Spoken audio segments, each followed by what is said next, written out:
Okay, so I'm grateful, Father, for the invitation, and Presbytera and everybody who organized this tonight. It's a great joy to be with you all. And I will share a few thoughts regarding nipsis, vigilance, and then, as Father said, we will collect the questions and then we will do our best to give some answers to people's questions. So the way I thought of tonight's few words that I will say to you was to say something from my personal life, then go through a small part of the Bible, and especially from the Revelation. I will relate all this to the subject, and then I will finish with some personal approaches or experiences about vigilance, about nipsis. So when we came and we saw the hall yesterday with Father said, how would I like the place to be set up? And there is a reason behind pretty much everything that I do. So I will explain why I am not standing as a teacher up there to talk to you. First of all, I like to be on the same level, but then what I'm doing reminds me of my Geronda Emilianos, because when he had gatherings at the male and the female monastery, the setup was similar. He was sitting, he had a small table in front of him with his papers, and he would talk, and the monks or the nuns, they would ask questions, and that's what I'm used to. I'm not used to give lectures, and that's why everything I've done so far, starting from the monastery in Perth, where I was with Father Hieronymus, it was just that. Me sitting down in front of everyone and just saying a few things and then answering to questions. So, a few things about vigilance. When I was, I think, 18 years old, I happened to meet Elder Aimilianos in Simonopetra, and within a year or less, I made up my mind that if I wanted to be saved, for me, the easiest and the best way was to be a monk in his monastery because of him, not because I wanted to be a monk. But of course I wanted to be a monk because of him. But what I mean is that if it was in any other monastery, I wouldn't have stayed. I wouldn't have the thought of becoming a monk. I didn't start my childhood thinking I want to be a monk. It wasn't exciting. But when I went to Simonopetra, it was the last of the 4 monasteries I visited in my first visit in Mount Athos. I felt a spirit of love, joy, and freedom. Love, joy, and freedom. And I never thought in my life that these 3 things could exist in a monastery. However, it was not just the monastic environment that had this. It was the spirit of Elder Aimilianos. And this is what attracted me. Back to my point. Within a year, I said to him, I want to be a novice.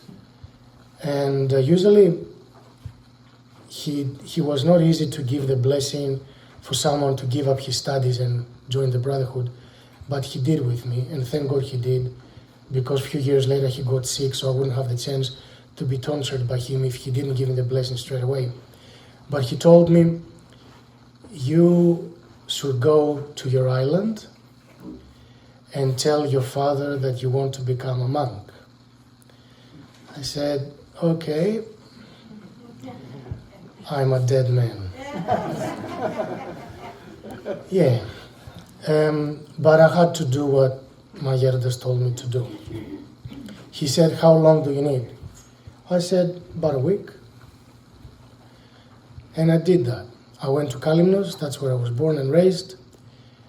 And I told my dad, the scenario is described in one of our books, how it all happened. But I will say the short version because, yes, there is no reason to say the full version. And I will get to the point of nipsis.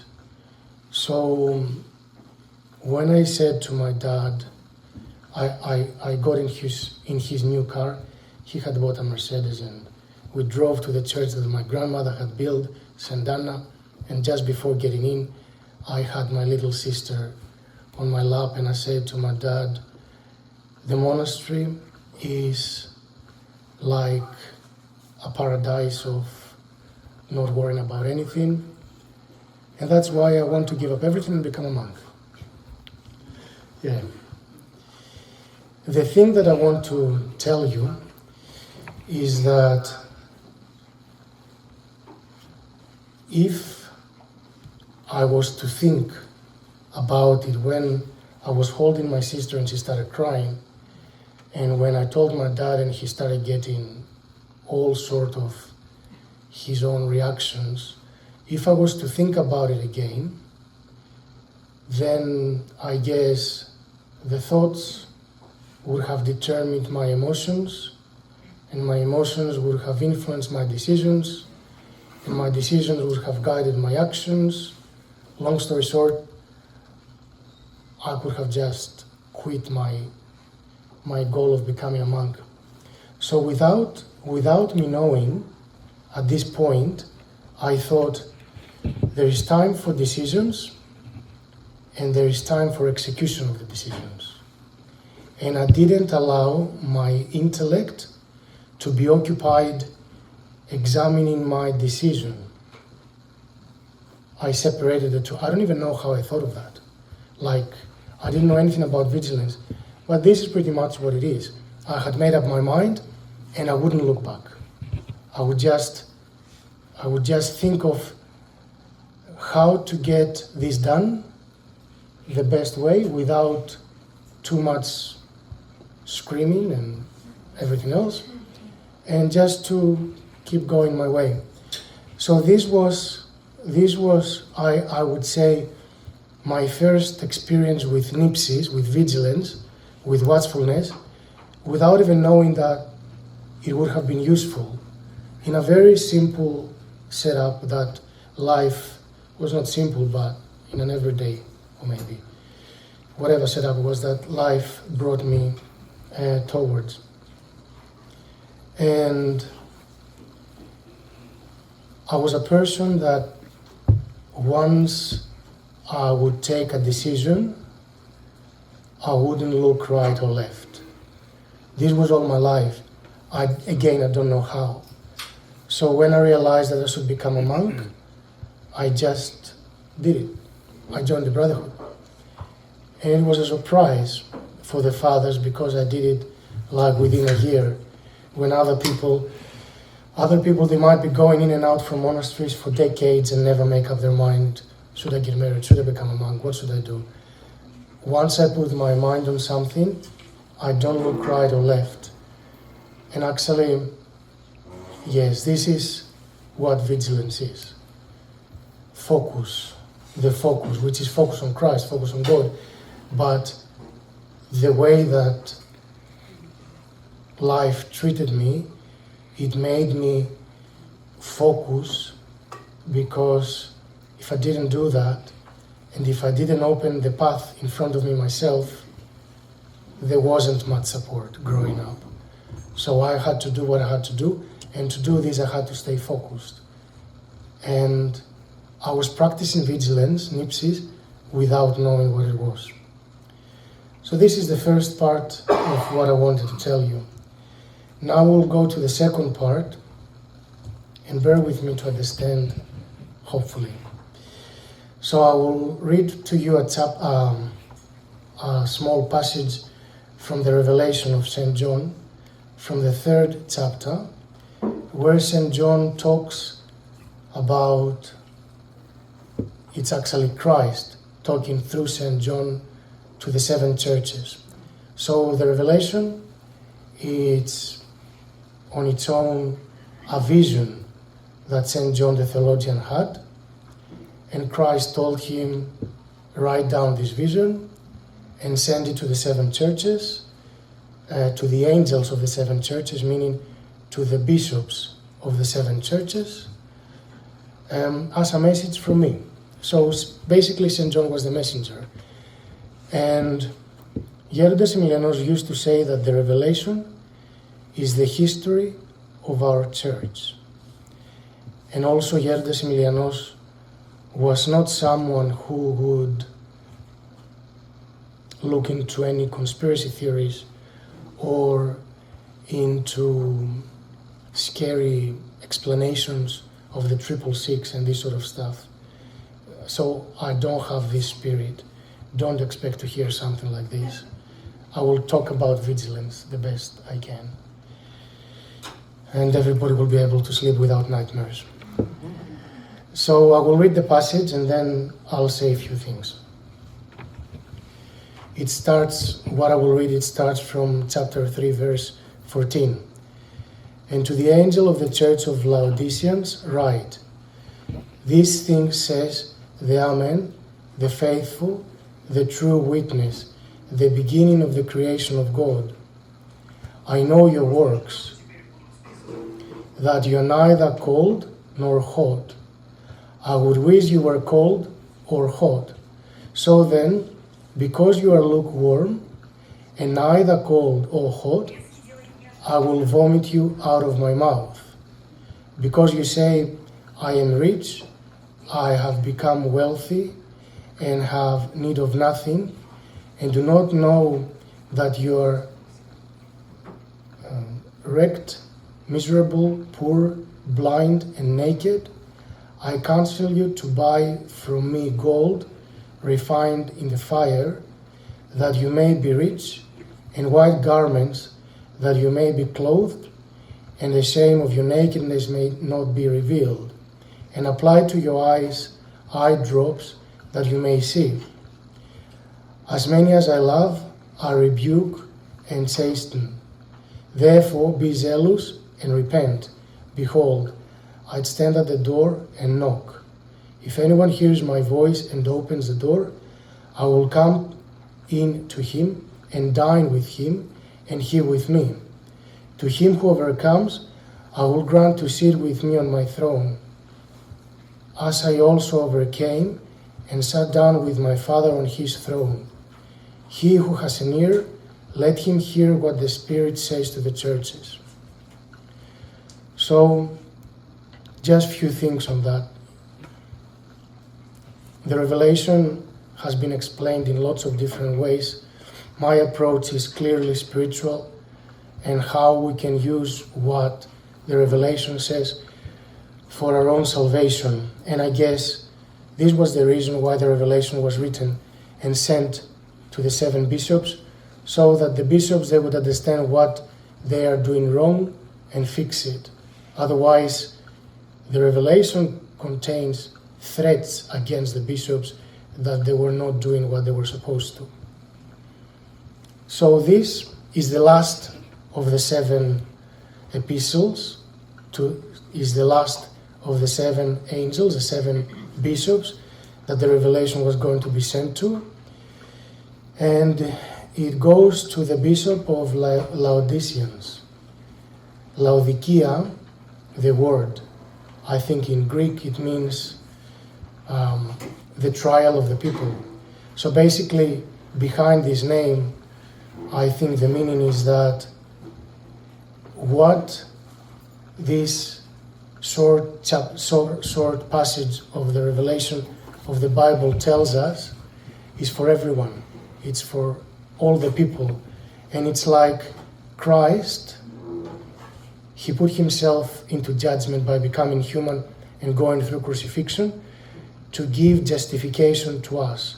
So the name of Laodiceans, Laodicea, η δίκη του λαού, it actually I think spiritually could mean that he went through a trial to justify us. But this is not the main point of what I want to say. So one of the very strong words, expressions that Christ says here is, he's saying to the bishop that you're neither cold nor hot. And for this reason, because you are lukewarm, I will vomit you out of my mouth. So basically, Christ wants us to be cold or hot and not something in between. What does this mean? People who are cold, they're usually focused on success or whatever they focus on in a very cold way, and they're very successful. And people who are hot in the sense, not the everyday sense, but in the sense that they have a lot of warmth, they have a lot of love. If they were to focus on God, they become saints. So here we have the two extremes, like very cold and successful people, and very warm and spiritually successful people. And Christ is telling us, either go with the one way and become successful in something, even if that's not me. So use your gifts that I gave you, even if it is in a secular way, or use them in a spiritual way and become a saint. Why have we been created? To become saints. So the point here is the focus. Christ is asking us to be focused, either on the one or the other, and not be lukewarm. And this focus is exactly what I described before that I had without even knowing, this vigilance.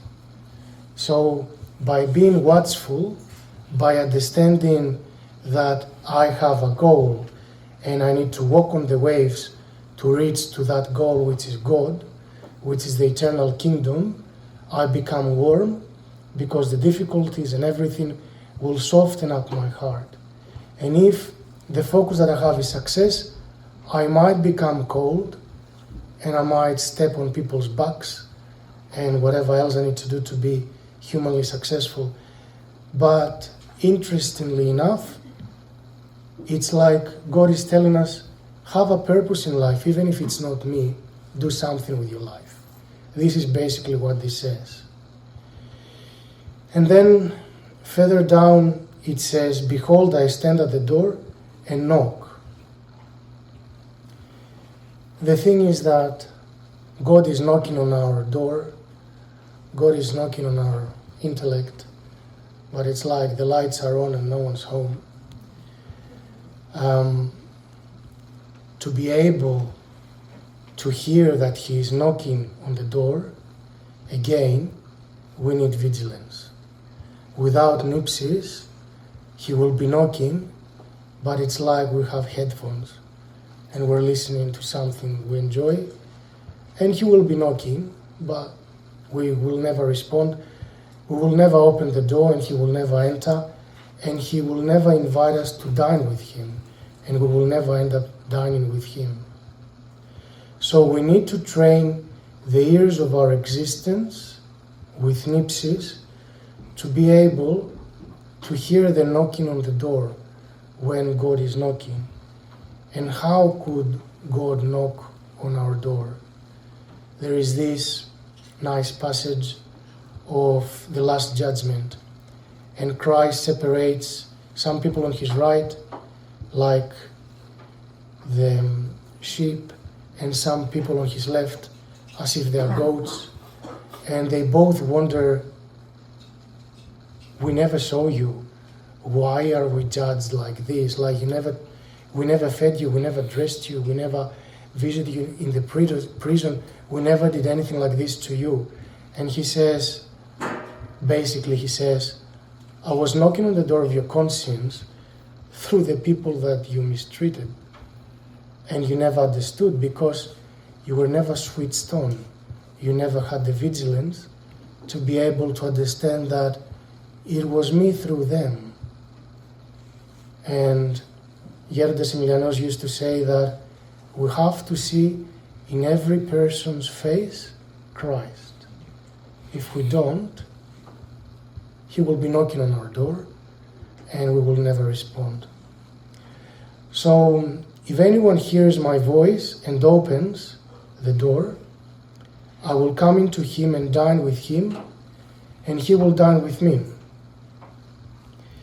The thing is that to stay inside the dining room, again, we need to close the door behind us, to leave out all the distractions, to be able to properly dine with God.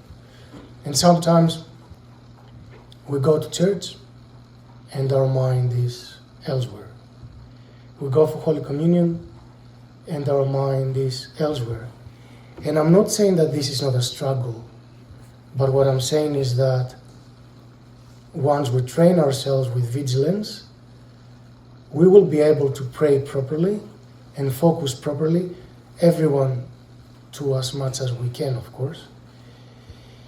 And I will tell you something else. Once there was this young boy, a young monk, and he had this question in his mind. He wanted to know if God ever was to bless him, how to maintain God's grace, which is a question that a lot of saints had. One time, I think we had Father Zacharias from Essex in Simonopetra in our monastery, and he describing to us that some of the ascetics, they have their great spiritual experiences at the beginning of their lives, and then the grace might withdraw, like what St. Silouan lived and St. Sophron described in the book of St. Silouan's life. And there are other occasions that people, they have the grace towards the end. And he said that it's very rare for someone to start with a lot of grace and continue having it. But I can tell you that this was the case with Elder Aimilianos. He started with a lot of grace and he continued having it. That's why he can describe the stages on prayer, and that's why he used to say that, and that is him saying that every saint is different. They went through different experiences, they say different things, but he used to say that the only one forsaken on our planet ever was Christ, no one else. So basically, Christ is like he secured our invitation on the dining table, and no one else can be left out unless we want to, unless we're not vigilant enough to understand the calling, and unless when we're there, it's like our body is there, which it's just a metaphor, and our mind is wherever else. So this young person had the question in his mind, what can I do so that when if the grace visits, I will never lose it again? And he had something like a vision, and it was a very interesting scenario. But basically, he asked the same question as if he was asking his spiritual father on the dream, on the vision. And he said, Geronda, what can I do when the grace comes to maintain it, to keep it, to be able not to lose God ever again? And Geronda responded, just close the doors behind you. Close the doors behind you, and God will do everything else. Which is exactly what we're talking about, which is the vigilance, which is nipsis, which is basically focus on God, and you will walk on the waves. It doesn't matter what sort of waves. It doesn't matter if you will be in the eye of a tornado. It doesn't matter if the whole universe collapses. It doesn't. God is above all this, and God is the creator of all this. So focus on God, and He will get you where you should be. And that's not wasting your time on this planet, and that's not wasting God's grace. So then the text says, to him who overcomes. To him who overcomes. And this is what we just said, that our life is a challenge, it's a walk on the waves. We have to overcome these waves. But then what does he promise? I will grant to him, I will grant to sit with me on my throne. This is what Christ is promising us. This is like, if we understand that, it's worth our blood and even more just to get that, because it's an eternal situation. And this indicates equality, like God, Christ, makes us equal, not by nature, but by grace, of course.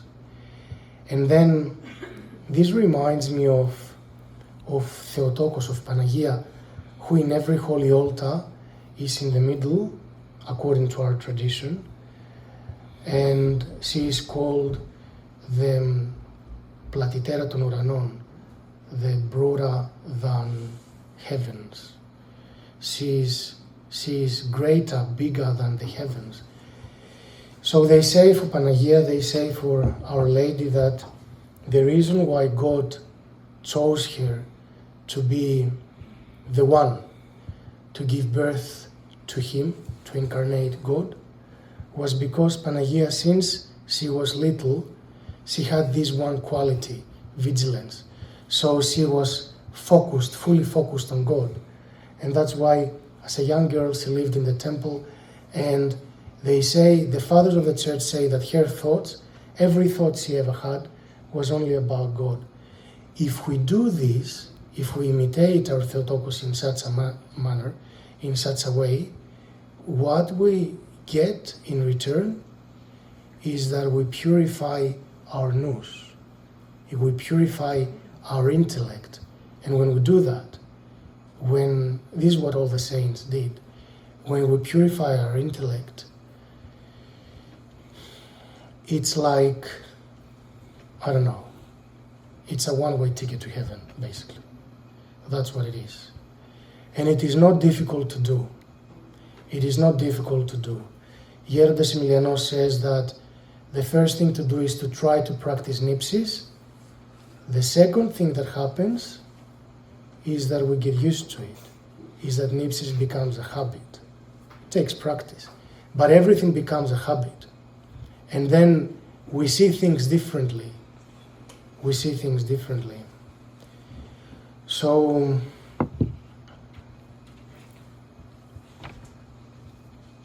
this is what I had to say from the small part of the revelation. And then few bits and pieces from a personal experience with vigilance, with nipsis. And I can tell you it's not the easiest thing on the planet, but as we said, we start with our effort and then it becomes a habit. There is an expression that I recently heard in the world of psychology that I'm lately involved because I'm doing a master's in professional counseling, and the word is ruminations. I'm not sure if my accent is correct, but it's usually what the goats do when they chew back their food. So, but this refers to the inner dialogues when we're thinking of a scenario. So someone looked at us funny, and we ruminate this, and we're thinking, they don't like us, or this or that. So my experience with ruminations is that they can, of course, make any imaginary scenario very intense, and they end up taking away our peace. So if we want to practice vigilance, if we want to practice nipsis, we need to get rid of them, lock them out of the door as soon as possible, because the bigger the snake becomes, the stronger it is, and it's more dangerous. Although they say that the small snakes, they don't know how to control their venom, so they can give you more than what an adult one could do. However, the bigger snakes are stronger and they can attack faster. How do I know this? I got bitten by a snake once, by a brown snake, which they say is the second deadliest on the planet. And the poor snake died. It actually did, because we had a cat which killed it, but yeah. Anyway, so we have to get rid of these venomous creatures as soon as possible, and these are ruminations. Otherwise, we will lose our peace. The second thing that I wanted to tell you from my own experience again is that we should be careful when we have a conversation not to inject our ego in the conversation. All right, this is something that it can happen very often, but the thing is that vigilance, nipsis, gives us the ability to understand when we do that. So if a thought comes to my mind and it's full of pride, or if a thought comes to my mind and I want to say something with my ego, I feel differently myself, because I'm trying not to do that. After a certain period of time with practice, you can feel that there is something which it's not right. If you say that, you feel it before you say it. So this is protecting yourself from exercising whatever your ego wants you to. And our words, they carry specific energy, which means that I can transmit my sense of peace to someone if I'm peaceful, if I'm loving, if I'm caring. And in the same way, I can make someone embarrassed, like sad. I can make them feel guilty if I manipulate them, what I'm saying to them, to make them feel guilty. I can do a lot of things, but this is my ego, this is the energy of my words. So my advice, if we would like to practice vigilance, if we would like to be peaceful, is to sense when our ego is getting involved in our thoughts, and just don't do that. That's a no. It's a no. It's not a good thing to do. The same way that we can understand when we inject our ego into the conversation, if we have practiced nipsis enough, we can understand when others do this, because they will say a specific thing, something very tiny, and they will make us feel different straight away. So from the peaceful situation that we might have in our heart, they make us lose our peace. And this means that there is either their ego manifested, or there is an evil energy, meaning the devil gave them a thought, they did they said what the devil wanted them to say, and basically this is to destroy our vigilance, which again means that we need to be prepared at any instance to avoid losing our peace from all these things. It's not easy. It happens to all of us, but I'm just saying. But we can similarly understand the evil energy, the change of the energy in the environment, the ego of the other person. And then my last point. Nipsis helps to avoid most of the noise of our thoughts and the noise of our emotions and of our imaginations, etc. But we need to know that nipsis and prayer, they go hand by hand. After our prayer reaches a certain level, when our nous descends into our heart, with the assistance of nipsis, of course, then something can happen which some of you might have heard, some of you might not have heard, but it is what happens, and most monks, they have experienced that. We can train our nous to empty our intellect and to wait for God's meanings to approach us the same way a fisherman awaits for the fish to be caught into the net. And we could then understand that a thought is coming from God, and we can develop it with our words and give it to people. So what I'm trying to say is that if we manage to empty our intellect, if we train ourselves with nipsis to have our mind, our nous, blank, then God can use us to put in there what He wants to put in there, and we can talk to other people and tell them what God will put in us at this instant. Meaning, we become the bridge, like Panagia again was the bridge that connected heavens with earth. We become the bridge between God's will and the other person. We can do that. And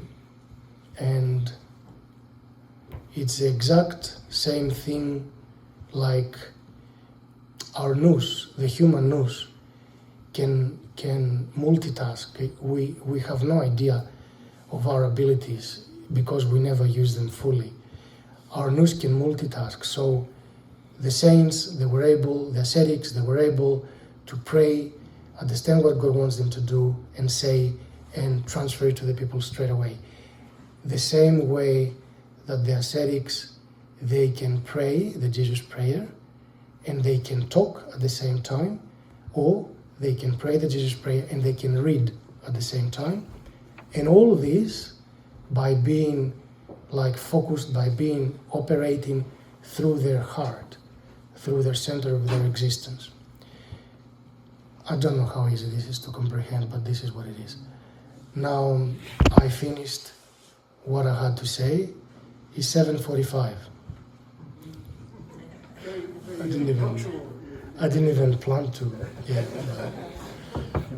But that's from me. So now I guess there will be a break to collect questions